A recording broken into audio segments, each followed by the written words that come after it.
بسم الله الرحمن الرحيم حامدا ومصليا ومسلما أما بعد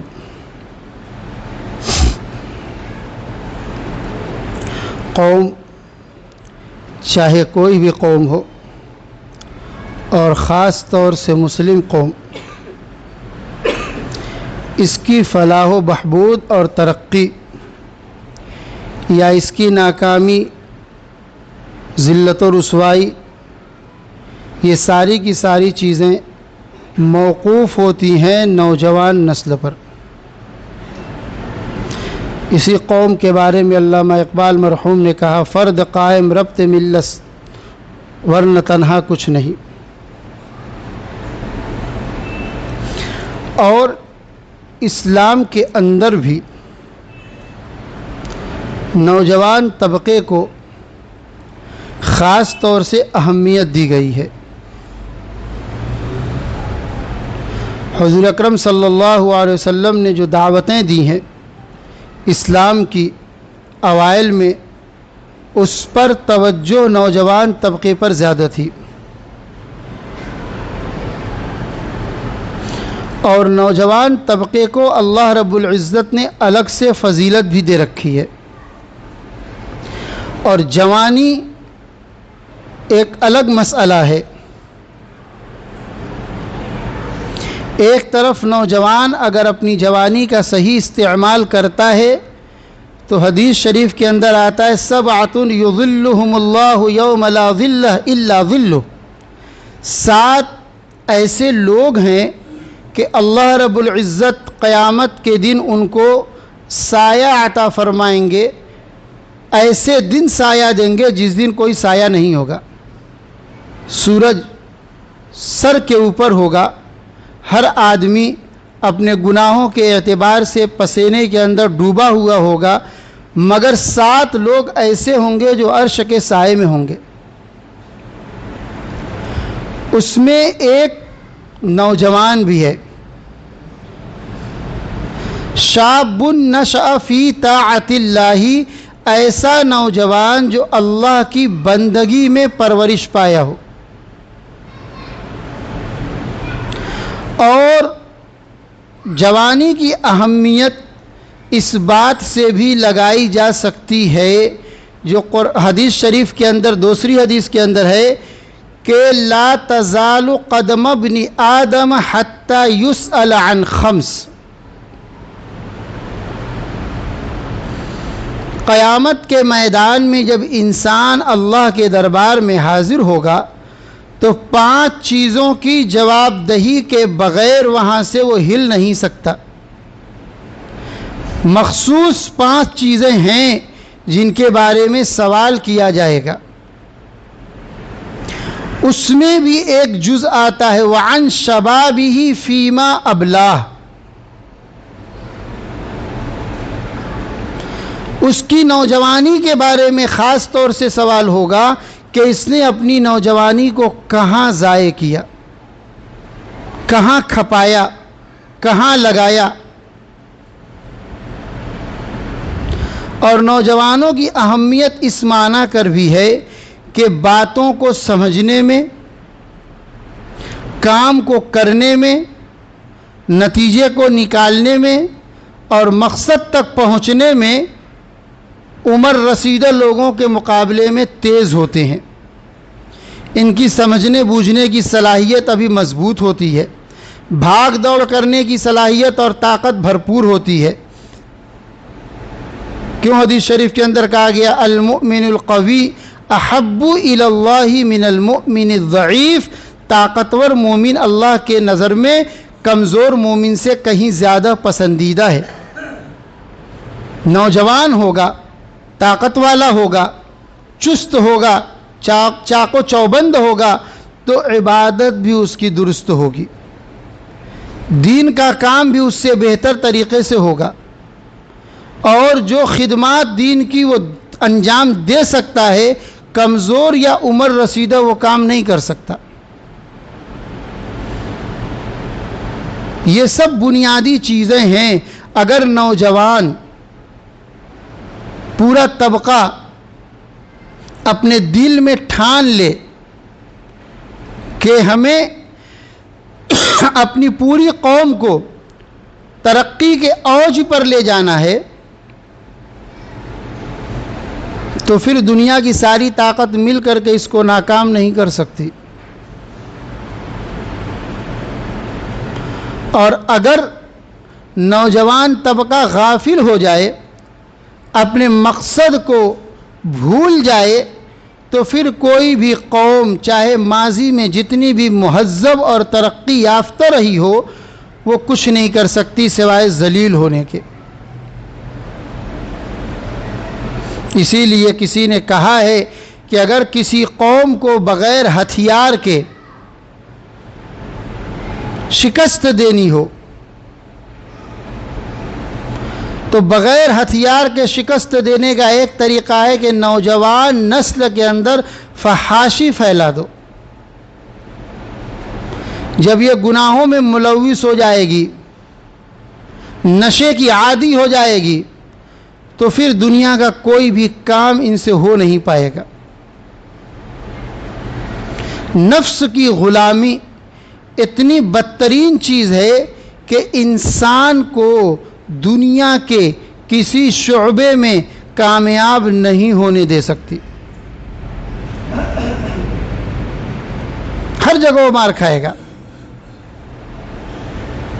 آج مسلم قوم کی جو صورتحال ہے، اس پر خون کے آنسو روئے جائے،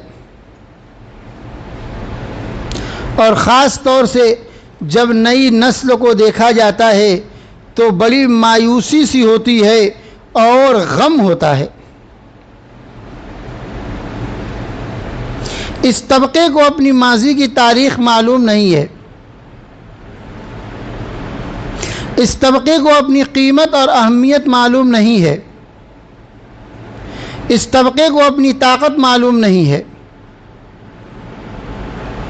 یہ قوم کے نوجوان اور نئی عمر کے بچے یہ سمجھتے ہیں کہ صرف دو چار گٹکے کھا لینا اور راستہ چلتے ہوئے کش کے دھوئیں پھونک لینا یہ ہماری پرسنالٹی ہے۔ یہ پرسنالٹی نہیں ہے میرے بھائی، یہ چھچھورا پن ہے، یہ گھٹیا پن ہے، یہ بد اخلاقی ہے، یہ بد تہذیبی ہے، یہ گرے ہوئے ہونے کی علامت ہے، یہ ان پڑھ اور گنوار ہونے کی دلیل ہے۔ اگر اس نسل کے اندر ذرا سی بھی غیرت اور حمیت باقی ہو تو اپنی ماضی کی تاریخ کو دیکھے اور پھر تنہائی میں بیٹھ کر کے سوچے کہ ہماری وہ ماضی کی شان و شوکت، ہماری ماضی کی وہ سلطنت اور حکومت، ہماری ماضی کی وہ دولت اگر ہمیں واپس چاہیے تو ہمیں اپنے آپ کو ان تمام خرافات سے باہر نکالنا ہوگا، اپنے آپ کو بدلنا ہوگا۔ ان اللہ لا یغیر بقوم حتی یغیروا ما بانفسہم، اور قوم کے حالات کو بدلنے میں نوجوان طبقے کا سب سے اہم اور سنہری کردار ہے۔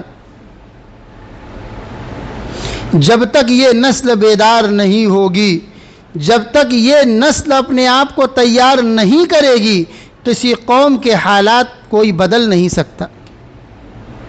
بڑا سے بڑا لیڈر آ جائے، بڑا سے بڑا واعظ آ جائے، بڑا سے بڑا مصلح آ جائے، کوئی بھی آ جائے، اگر یہ قوم اور قوم کا یہ طبقہ اگر اپنے آپ کو بدلنے کے لیے تیار نہیں ہے تو قوم کی صورتحال کبھی بدل نہیں سکتی۔